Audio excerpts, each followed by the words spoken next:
نہیں، یہ میں نے میکسیکن ریسٹورنٹ سے آرڈر پر بنوایا ہے۔ یہ مسالوں کے ساتھ بنایا گیا ہے، میرا خیال ہے آپ کو پسند آئے گا۔ خوشبو تو اچھی آ رہی ہے۔ یہ خاص جرمن ڈش ہے۔ میں نہیں بتاؤں گی اس میں کیا ہے، آپ خود کھا کے بتائیں گے۔ یہ ابلی ہوئی سبزیاں اور کھمبیاں ہیں۔ پھر میں نے تھوڑے سے چاول بھی ابال لیے تھے۔ سنا تھا پاکستانی چاول بڑے شوق سے کھاتے ہیں۔ بھائی تم نے تو پاکستانی عورتوں کی طرح اتنا تردد کر لیا، شاید سارا دن مصروف رہی ہو۔ نہیں، کوکنگ تو میں 2 گھنٹے میں کر لیتی ہوں۔ وہ ایک دم کھڑی ہو گئی۔ سر میں نے آپ سے ڈرنک کا تو پوچھا ہی نہیں۔ میرے ہاں ہر قسم کی شراب بھی ہے اور سافٹ ڈرنکس بھی۔ 7 اپ لے آؤ اور بیٹھ جاؤ۔ تم بار بار اٹھ کر جاؤ گی تو میں کھانا ٹھیک طرح سے کھا نہیں سکوں گا۔ اس نے 7 اپ کی بوتل کھول کے ان کے گلاس میں ڈال دی اور ہلکا ہلکا میوزک لگا دیا۔ انہوں نے دیکھا میز پر وہ پھول لگے تھے جو ابھی وہ لائے تھے۔ دونوں چپ چاپ کھانا کھاتے رہے، شاید دونوں کو شدید بھوک لگی ہوئی تھی۔ کھانا ختم ہوا تو وہ برتن اٹھا کر سنک پر رکھنے لگی۔ ترمسی صاحب بولے، مس کونیگر، اب مجھے اجازت دو، یہ کام میں تمہارے ساتھ مل کر کرنا چاہتا ہوں۔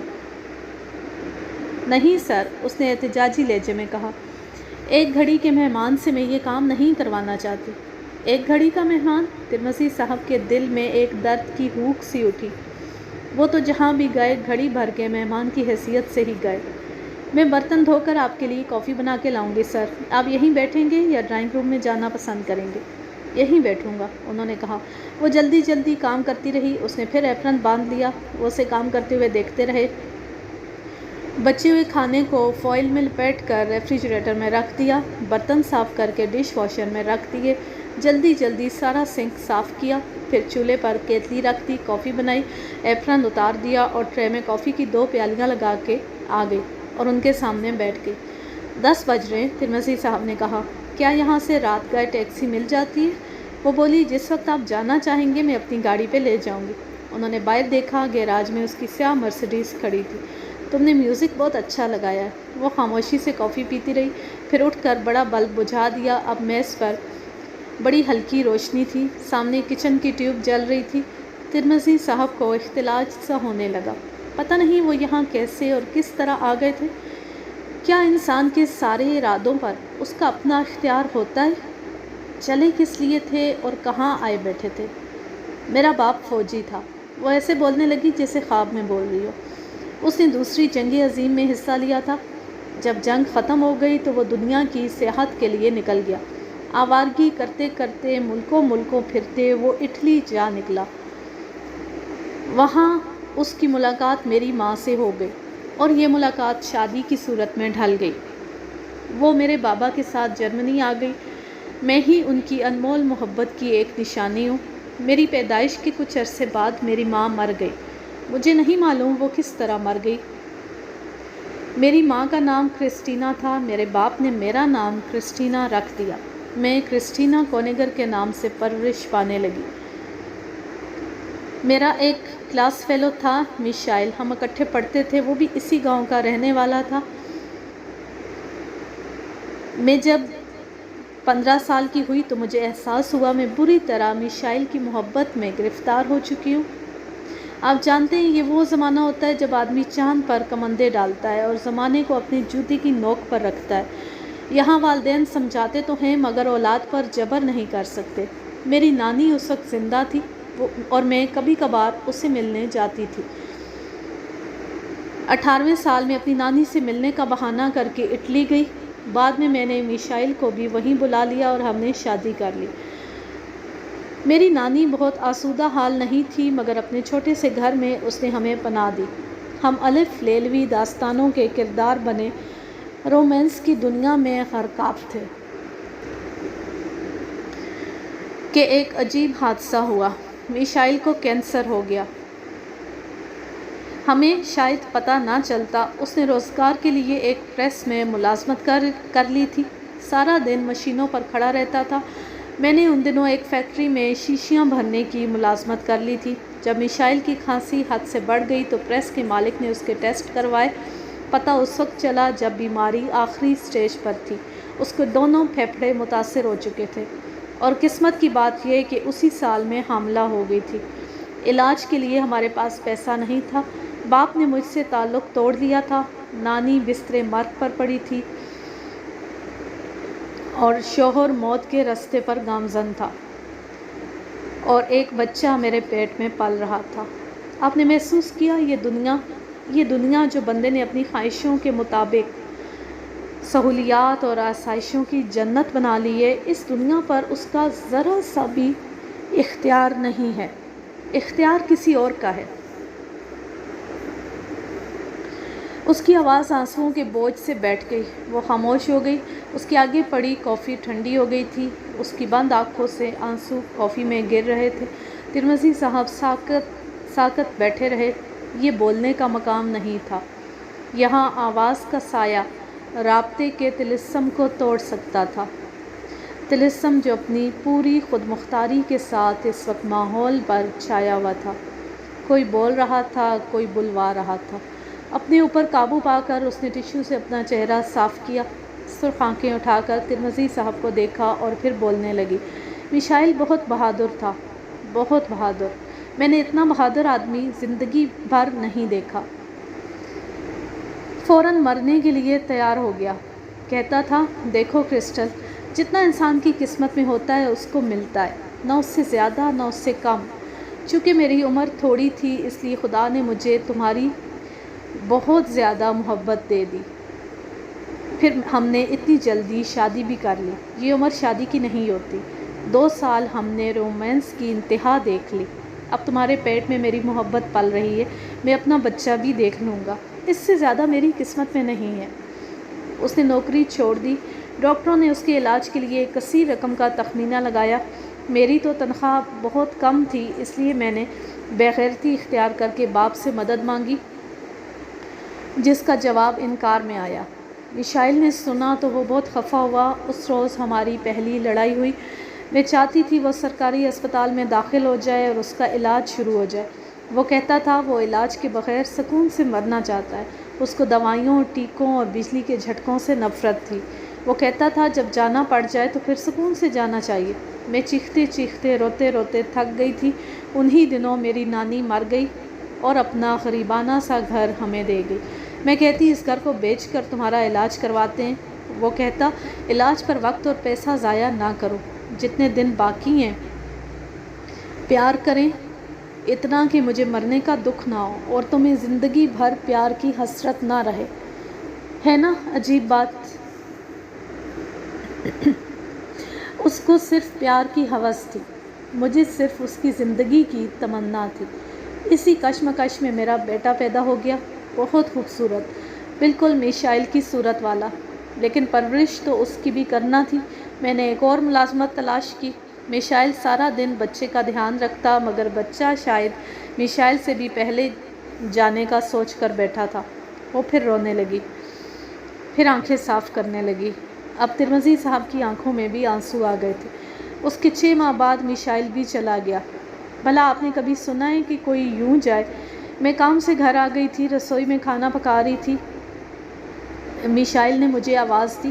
وہ مجھے ہمیشہ کرسٹل کہہ کر بلاتا تھا۔ بولا کرسٹل میرے پاس آؤ، مگر جلدی آؤ۔ میں نے چلا کر کہا تمہارے لیے سوپ بنا رہی ہوں۔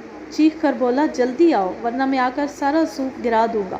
ان دنوں وہ کچھ چڑچڑا ہو گیا تھا اور مجھے ڈر تھا وہ ایسا ہی کرے گا۔ میں دوڑی آئی، وہ بستر پر لیٹا تھا۔ اس نے تھوڑی سی جگہ بنائی اور کہنے لگا یہاں بیٹھ جاؤ، لیٹ جاؤ۔ میں نے ناگواری سے کہا یہ کوئی وقت ہے؟ خوفناک آواز نکال کے بولا لیٹو۔ پتہ نہیں اس کے لہجے میں کیا تھا، میں لیٹ گئی مگر خفا سی۔ وہ بھی سیدھا لیٹا تھا اور میں بھی۔ اس نے اپنا بازو میرے سر کے نیچے رکھ دیا، بولا اپنا بازو میرے گلے میں حمائل کرو۔ میں نے بے دلی سے اپنا بازو اس کے اوپر رکھ دیا۔ خاموشی چھا گئی۔ میں نے کہا میشائل اب کیا کروں، بولو۔ بہت مدھم آواز آئی، اپنا جانا آسان کر رہا ہوں، چھوڑ کر جانے کو دل نہیں چاہ رہا۔ آج کل وہ روزانہ ایسی کوئی بات کہہ دیتا تھا۔ میں نے زیادہ توجہ نہیں دی، میرا دھیان چولہے پر رکھے سوپ کی طرف تھا۔ میں تھوڑی دیر چپ رہی، آنکھیں بند کر کے لیٹی رہی۔ پھر مجھے اچانک محسوس ہوا کہ میرے سر کے نیچے صرف لکڑی رہ گئی ہے۔ میں نے اپنا بازو دیکھا جو اس پر رکھا تھا، وہ بے جان سا لگ رہا تھا۔ میں گھبرا کر اٹھ بیٹھی، اس کو آوازیں دی۔ وہ میرا سہارا لے کر مجھے بے سہارا چھوڑ گیا تھا۔ مس کونیگر نے میز پر اپنا سر رکھ دیا اور ہچکیاں لے کر رونے لگی۔ پھر سر اٹھایا۔ میں اس کے پہلو میں لیٹی تھی، مجھے اس کے جانے کا پتہ ہی نہ چلا۔ میں اسے روک نہ سکی، آخری پیار نہ کر سکی، اس کی پرواز کو نہ دیکھ سکی۔ میں بدبخت تھک کر آئی تھی اور خفا خفا سی بیٹھی تھی اور اس کو جانے کا حوصلہ نہ ہو رہا تھا۔ دیکھا آپ نے، یہ اس کا بندوبست ہے، اس نے آسمان کی طرف انگلی اٹھا کر کہا۔ سب وہی ڈیزائن کرتا ہے، ہم تو بس مہرے ہیں۔ پھر کیا ہوا مس کونیگر؟ ترمذی صاحب بالآخر بولے۔ کیا ہونا تھا؟ دنیا میں اس سے بڑا حادثہ تو نہیں ہو سکتا نا؟ یہ تو جنگ عظیم سے بھی بڑا حادثہ تھا۔ میرا میشائل چلا گیا، میرے لیے دنیا ختم ہو گئی۔ مرنا چاہتی تھی، مر نہ سکتی تھی۔ جب میرے باپ کو پتہ چلا تو اٹلی آ کر مجھے واپس جرمنی لے آیا، یہاں اس گھر میں۔ 18 سال کی عمر میں اٹلی گئی تھی اور 21 سال کی عمر میں بیوہ ہو کر آ گئی۔ دوبارہ یونیورسٹی میں داخلہ لیا، 6 سال میں اپنی تعلیم مکمل کی اور پھر ملازمت کر لی۔ زندگی کا یہی چلن بنا لیا۔ باپ کی وفات کے بعد یہ سجا سجایا گھر میری ملکیت ہو گیا، مگر دل کی کتاب کا ایک صفحہ پھٹ گیا تھا، اس کی جگہ خالی رہی۔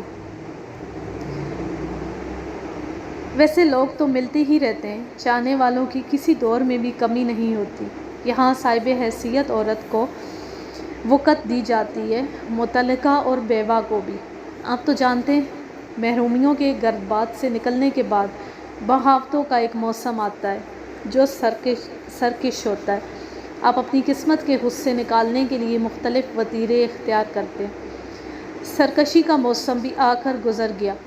کچھ لوگوں کو میں نے قریب آنے کا موقع دیا، وہ میرے دل کو سمجھے نہیں۔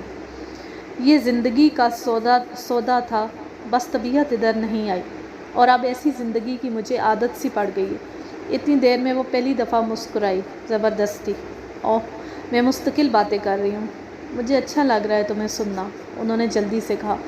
ترمذی صاحب کل ہوٹل میں جب آپ نے اپنی داستان سنائی تھی تو میں بے اختیار رو رہی تھی۔ پتہ ہے کیوں؟ مجھے خدا کی صدا پر رونا آیا تھا کہ مختلف زمینوں پر بسنے والے، مختلف زبانیں بولنے والے اور مختلف مذاہب کے لوگوں کی قسمت میں ایک جیسے واقعات کیوں لکھ دیتا ہے۔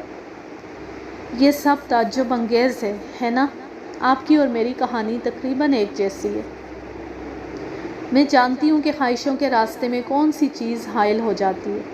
مرنے والے یہ تو نہیں کہہ جاتے کہ تم اپنے آپ کو زندہ درگور کر لینا، مگر ہماری ذات کا ایک حصہ اپنے ساتھ لے جاتے ہیں۔ کسی دوسرے کے ہو کر اس کی تکمیل نہیں ہو سکتی اور ہم ڈرتے ہی رہتے ہیں۔ ہم بھی نارمل زندگی گزارنا چاہتے ہیں، چاہنے والے بھی مل جاتے ہیں، لیکن ذات کا وہ گمشدہ حصہ ہمیں کبھی نہیں مل سکتا۔ کتاب سے پھٹا ہوا کاغذ کبھی اپنی جگہ پر واپس نہیں آتا۔ تم بالکل ٹھیک کہہ رہی ہو۔ اب ترمذی صاحب کی آواز بھی بوجھل ہو گئی۔ کسی دوسرے آدمی سے دھڑکا ہی لگا رہتا ہے کہ ہماری یادوں کے پچھواڑے بنی ہوئی محبت کی قبر کو ادھیڑ کر نہ پھینک دے۔ کوئی مرد، کوئی عورت ایک دوسرے کی پہلی محبت کو معاف نہیں کرتے۔ بس اس طرح عمر کا پہیہ تیزی سے گھومتا رہتا ہے۔ بالآخر ہم حالات سے سمجھوتا کر لیتے ہیں یا اپنی زندگی کے عادی ہو جاتے ہیں۔ میں نے اس گھر کو سجا بنا کے رکھا ہے، مجھے سجے بنے گھر بہت اچھے لگتے ہیں۔ یہ چیزیں میرے ساتھ باتیں کرتی ہیں۔ ابھی آپ میرے گھر والوں کے بارے میں پوچھ رہے تھے، آئے میں آپ کو ان سے ملواؤں۔ وہ کھڑی ہو گئی۔ ترمذی صاحب بھی کھڑے ہو گئے۔ آئیں، وہ بیڈ روم کی طرف چلی۔ وہ ایسے اس کے پیچھے روانہ ہوئے جیسے کسی نے میسمرائز کر دیا۔ بیڈ روم میں جا کے اس نے ایک الماری کھولی، اس میں کسی نوجوان کی jeans, T shirt, suit, boot, جرابیں اور دیگر چیزیں رکھی تھی۔ بولی، یہ میرا میشائل ہے، میں نے اس کی ایک ایک چیز سنبھال کے اپنے بیڈ روم میں لگا رکھی ہے۔ جانے کو بھی تیار تھا اور ہمیشہ کہتا رہتا تھا کچھ ایسا بندوبست رکھنا کہ میں تمہاری زندگی میں ہمیشہ رہوں۔ میں نے اپنے نام کے ساتھ میشائل لگا رہنے دیا ہے۔ اس نے الماری بند کر دی۔ بلکہ میرے حلقہ احباب میں لوگ مجھے میشا بلاتے ہیں، یہ میں نے ہی ان سے کہا ہے۔ آپ نے میرے نام پر غور کیا؟ میرا نام اسی لیے کرسٹینا میشائل کونیگر ہے۔ نہ جانے ترمذی صاحب کو کیا ہوا، ایک دم بولے، میں بھی آج سے میشا کہوں گا۔ کرسٹینا نے دوسری الماری کھول دی۔ اس میں ایک ننھے بچے کے کپڑے، برتن، کھلونے اور بہت سی چیزیں پڑی تھیں۔ یہ میرا بیٹا ہے ہولگا۔ ترمزی صاحب ایک ایک چیز کو اٹھا کر دیکھتے رہے، پھر حیرت سے بولے، تم تو کہتی ہو کہ تمہارا بیٹا تیسرے مہینے ہی گزر گیا تھا، مگر یہ کپڑے بڑے بھی ہیں اور زیادہ بھی، اور اتنے کھلونے۔ ہاں، وہ پھر آبدیدہ ہو گئی۔ وہ جب پیدا ہوا تھا تو اسے کچھ نہیں ملا تھا غربت کے سوا۔ یہ دیکھیں، اس نے 2 چھوٹے چھوٹے فراق اٹھائے، بس یہ 2 فراق تھے اس کے پاس۔ جب میں بازار جاتی ہوں تو اس کے نام کی کوئی چیز لا کر یہاں رکھ دیتی ہوں اور ان دونوں کے درمیان رہتی ہوں۔ اف میرے خدا! ترمزی صاحب گھبرا کر باہر نکل آئے اور آ کر کرسی پر بیٹھ گئے۔ کرسٹینا نے آ کر انہیں دیکھا اور بولی، میں نے آپ کو پریشان کیا ہے، میں آپ کے لیے کافی بنا کر لاتی ہوں۔ کچن میں گئی اور 2 گرم گرم پیالے کافی بنا کر لے آئی۔ ترمزی صاحب چپ چاپ کافی پیتے رہے، پھر ان کی نظر اپنی کلائی کی گھڑی پر گئی، حیران ہو کر سر اٹھایا اور بولے، ذرا وقت تو دیکھو۔ اس نے کلاک کی طرف دیکھا اور بولی، 2 بج گئے اور ہمیں پتہ ہی نہ چلا۔ کل رات بھی 2 بج گئے تھے، ہم زیادہ باتیں نہیں کر رہے۔ ترمزی صاحب کافی پیتے رہے، کرسٹینا بھی سامنے بیٹھی کافی پیتی رہی۔ شاید وہ تھک گئی تھی، ایک دم چپ ہو گئی تھی۔ تم بڑی اچھی تجزیہ نگار ہو، تم نے حالات کا کتنا اچھا تجزیہ کر رکھا ہے۔ میں جزیات کو بیان نہیں کر سکتا، شاید میں جزیات پر غور ہی نہیں کر سکتا۔ میری زندگی میں بھی سرکشی کے دن آئے تھے، میں نے بہت کھیل کھیلے تھے۔ 2-4 عورتیں زندگی میں آئیں، ایک تو میرے فلیٹ میں رہتی تھی۔ میری ماں نے مجھے خط لکھا کہ میں کسی بھی غیر ملکی عورت سے شادی کر سکتا ہوں، مگر شادی میرے ایجنڈے میں سے نکل گئی تھی۔ تتلیاں پکڑتے پکڑتے بھی آدمی تھک جاتا ہے۔ کرسٹینا نے کافی پی کر پیالی ایک طرف سرکا دی اور کوہنیاں میز پر ٹکا کے اپنا چہرہ ہتھیلیوں کے فریم میں رکھ لیا۔ ان کے چہرے پر نظریں گاڑ کر بہت آہستہ سے بولی، آج ابھی تھکن کا احساس ہوا ہے۔ پھر اس نے بازو میز پر پھیلا دیے۔ ترمزی صاحب تھوڑی دیر گمسم بیٹھے رہے، پھر اس کی آنکھوں میں دیکھتے ہوئے بولے، ابھی میرے دل پر ایک لمحہ اترا ہے کرسٹینا، اس لمحے نے مجھے روشنی دی ہے۔ 2 اجنبی انسانوں کا ایک زمین پر اکٹھے ہو جانا خلاف مصلحت نہیں ہو سکتا۔ تھک میں بھی گیا ہوں اور یہ احساس بھی ابھی ہوا ہے۔ آؤ باقی کا سفر دونوں مل کر طے کریں۔ انہوں نے ہاتھ بڑھا کر اپنے دونوں ہاتھوں سے اس کی دونوں کلائیاں تھام لی۔ اسے قدرت کی طرف سے ایک اشارہ سمجھو۔ تم نے کبھی سوچا تھا؟ نہ میں نے، مگر ہم اتنی دور سے چلتے چلتے ایک موڑ پر ملے ہیں، اچانک ایک دوسرے کو اتنی اچھی طرح جان گئے ہیں کہ ایک دوسرے کو زندگی بھر کی خوشیاں دے سکتے ہیں۔ تم مجھ سے شادی کرو گی؟ اچانک انہوں نے اس کی آنکھوں میں دیکھ کر پوچھا۔ شدت جذبات سے وہ رونے لگی۔ انہوں نے اس کی کلائیوں پر گرفت سخت کر دی۔ اس لمحے کو ضائع نہ کرو، وہ ہمارے اوپر سے بہت تیزی سے گزر رہا ہے۔ بولو، مجھ سے شادی کرو گی؟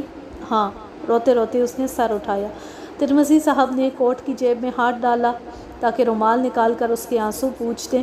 ان کے ہاتھ میں وہی ڈبیا آ گئی، باہر نکالی اور ایک دم خوش ہو گئے۔ دیکھو، یہ تمہارے لیے، تمہارا تحفہ ہے۔ میرا تحفہ؟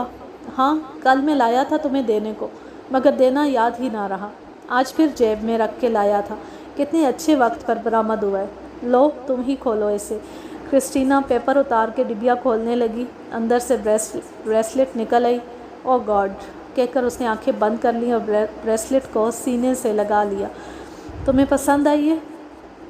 یہ آپ نے ہوٹل کی بیسمنٹ میں سے خریدی ہے؟ ہاں، آتی ہی میں اس شاپنگ سینٹر میں گئی تھی، مجھے یہ بریسلٹ بہت پسند آئی تھی، مگر جب تخمینہ لگوایا تو اس کے لیے میری تنخواہ بھی ناکافی تھی۔ شکریہ شکریہ، لاؤ میں خود تمہیں پہنا دوں۔ انہوں نے کرسٹینا کی کلائی پکڑ کے اس میں بریسلٹ پہنا دی۔ لگتا ہے تمہاری ہی کلائی کے لیے بنی تھی۔ کرسٹینا نے بریسلٹ کو کس کیا اور بولی، میں نے بہت عرصے بعد ایک چیز پسند کی اور آپ لے کر آ گئے۔ ہاں، قدرت نے آپ کو میری تنہا زندگی کا ساتھی بنا کر بھیجا ہے۔ ڈاکٹر ترمزی، آپ اب اجنبی نہیں رہے میرے لیے۔ میں آپ کا نام لے سکتی ہوں؟ ہاں، میرا نام ہے یوسف جبار ترمزی۔ یوسف؟ ایک دم کرسٹینا نے دہرایا۔ نہیں، کہو یوسف۔ وہ پھر بولی، یوسف؟ اچھا، 2-3 بار کہنے سے تمہیں میرا نام آ جائے گا۔ انہوں نے سپیلنگ بتانے شروع کیے۔ وہ بولی، ہاں اب ٹھیک ہے۔ اب تم ایسا کرو، مجھے کوئی میٹھی چیز کھلاؤ۔ میٹھی یعنی سویٹ ڈش؟ نہیں، کچھ میٹھا۔ وہ اٹھ کر گئی اور ریفریجریٹر میں سے چاکلیٹ کا ڈبہ نکال لی۔ چلے گا؟ ہاں چلے گا، آؤ میں بھی تمہیں کھلاؤں۔ وہ پاس آ کر بیٹھ گئی۔ تمہیں پتہ ہے کرسٹل، ہمارے یہاں جب شادی کی بات طے کی جاتی ہے تو اس کے فوراً بعد